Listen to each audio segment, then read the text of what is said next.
UCB Canada. How are you doing? I'm wonderful. How are you? Well, I tell you, I just don't know whether to pinch myself because I've never interviewed you, and we'll just say I was younger in the '80s. We won't say how old I was, but That's probably good. yeah.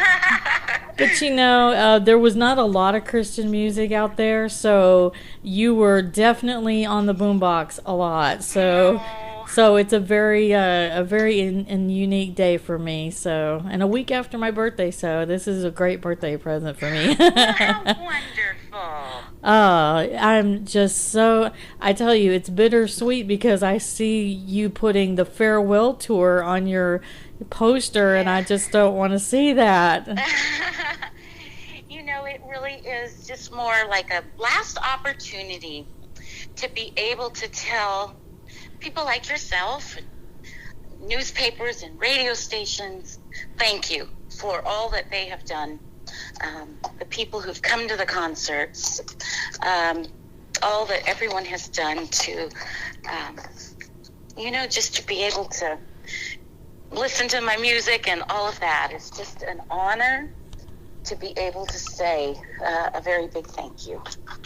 Well, for us, it's a very sad. She's not making more records,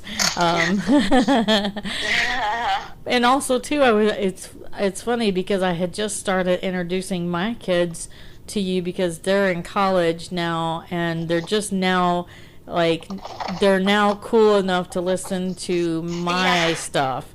Now they're open Right. enough to listen to it. Isn't that funny?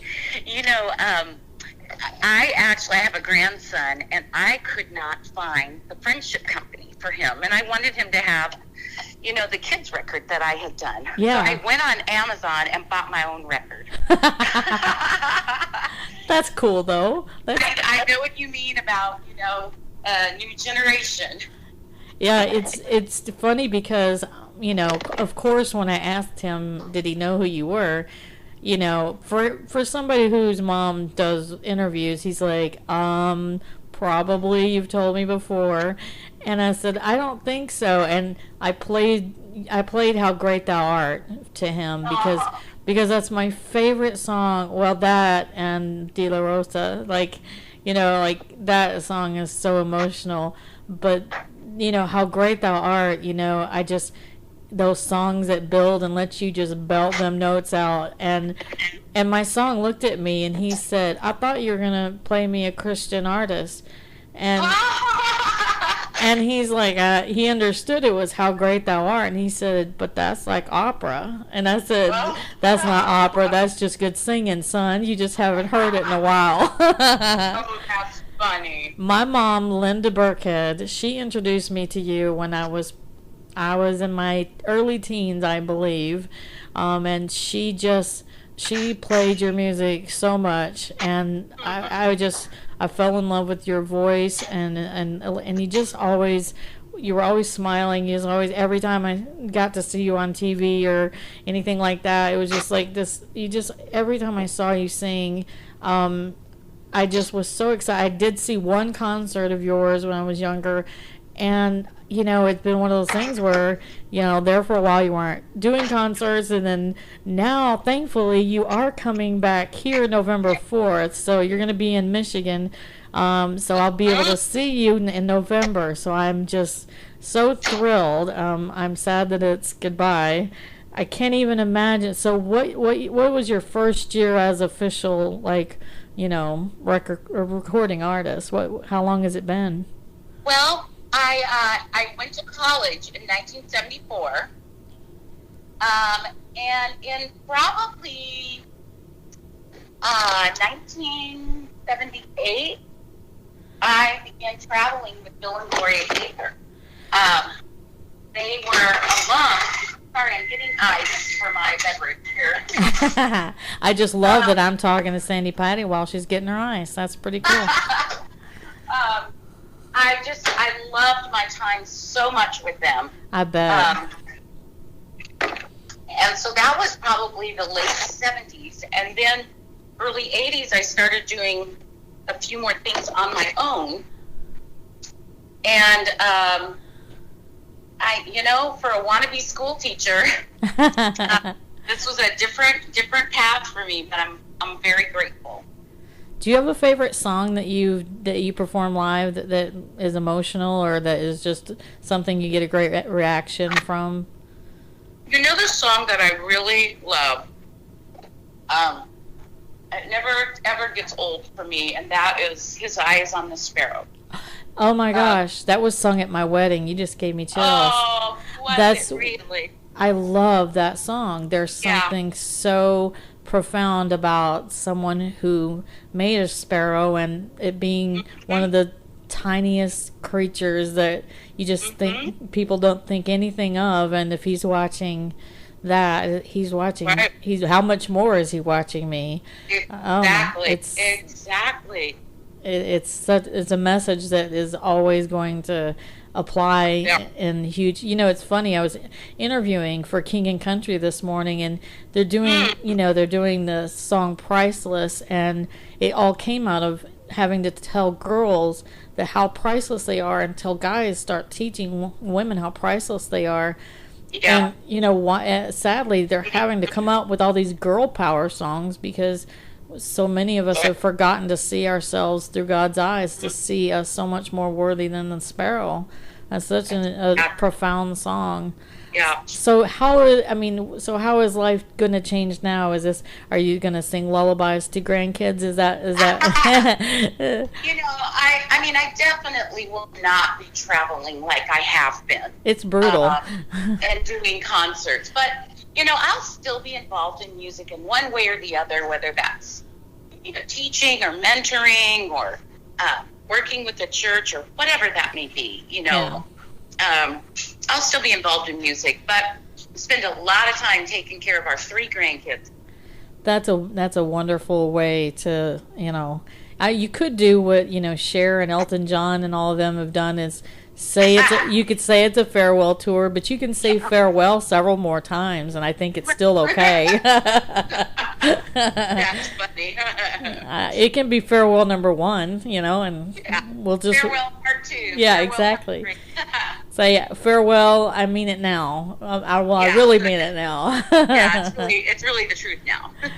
But so through all these years literally, I told my son you're the Christina Aguilera of Christian music because because I haven't heard anyone hit the notes that you hit without being in opera, except for someone like her. And I said that's who I would have thought she was when I was younger. Is more like, you guys probably think Christina is now, just being dumbfounded at the notes she hits.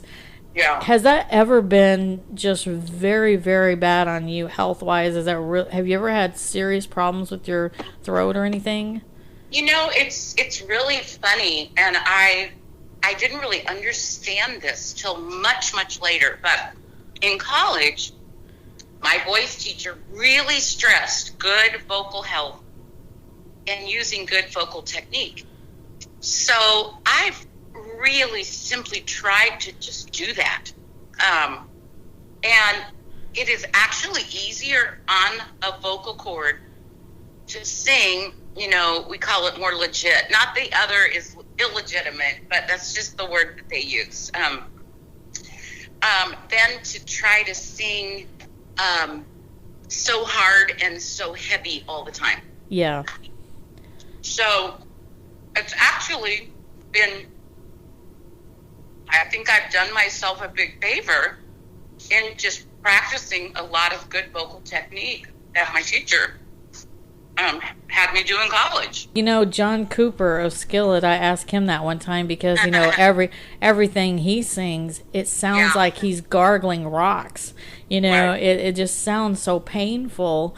And although it's awesome, and he said, that's his sing. He's like that's his singing voice. He said, I really don't kind of hold back or try to fit a certain style. I sing like I know how to sing. So he really hasn't had a big issue. That's pretty cool though. I'm just, I don't even know what to say except I'm glad that you're coming to Michigan. And you don't, I met Tony Evans one time, and well, I'm from Texas, so I went back one time and I had to go see him because he was going to be preaching that day. And when he got done, I wanted to say hi to him, and he acted like, why is it a big deal? And I said, because you've been on an 8-year journey with me and you just don't even know it. Like, so you've been on a journey with me from the 80s minimum, and you have no idea. My mom and dad they split up in, I think, 79. So you were like, a lot of your emotional songs hit me hard, and I'd go back to those just to feel those chills and those moments of just how majestic some of those songs are. Well, you did sing How Majestic Is Your Name. Like, literally, you're one of those few artists, like, I could sit there and name all 16 songs, off the top of my head. And it's just, for me, as a listener, as being in radio, all of it, it's, gosh, what an honor. That's not even the word for it, but thank you for using your voice for God, and sharing it with all of us, because it has blessed my life so much. And even though you're not gonna, you're before the next farewell tour, my kids are gonna get to know more about you because I've already started teaching them what good music is like, and so they're learning slowly but surely. But very sweet. We are so looking forward to being up that far north. And it won't be too cold. It won't be bad yet. It's just the music we've kind of gone back over the last 30 years and tried to pull songs, that have been meaningful. Now, if we did every song in its entirety, of course, we'd be there for 3 days. Yeah. We can't do that. But in a 2.5-hour concert, we've tried to put about 50 or 60 songs in there. So that's going to be amazing. A lot of celebrating of the music of the past and just really anticipating the hope of our future. Oh, that's just awesome. I'm beyond words, Miss Patty. Ginger, thank you so much for your time today, and we look forward to seeing you. Yeah, we'll see you in November. You have a very blessed day. You do the same, my friend.